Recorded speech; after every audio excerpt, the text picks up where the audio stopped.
ce qui vient de se passer avec l'humiliation en mondovision du Premier ministre grec et du peuple grec, on peut imaginer ce qui arrive de façon quasi quotidienne aux dictateurs africains qui sont des valets locaux du capitalisme et de ces VRP que sont Nicolas Sarkozy, Angela Merkel et toute cette bande qui se présentent comme des démocrates, mais qui en réalité sont absolument hostiles à ce que le peuple, à ce que les peuples puissent être décideurs des orientations économiques que doivent prendre leur pays.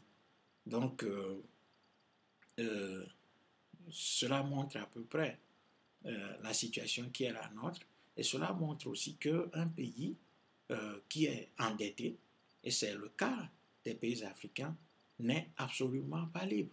Voilà, n'est absolument pas libre et ne peut décider de rien du tout.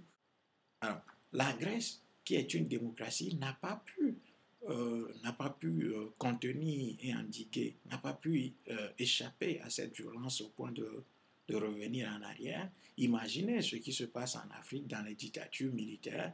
Euh, et donc, simplement, voilà, lorsque le peuple manifeste son mécontentement en ce qui concerne euh, toutes les conséquences des plans d'ajustement structurel que vivent les gens au quotidien, eh bien, on envoie tout simplement les forces militaires et la police pour pouvoir dégager tout ceci, casser les gens, les tabasser.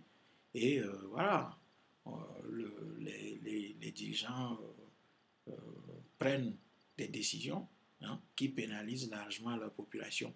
Voilà. Donc, le cas grec nous montre à peu près ce qu'est en réalité la situation des pays africains que président des gens qui sont placés et qui obéissent au doigt et à l'œil de leur mentor.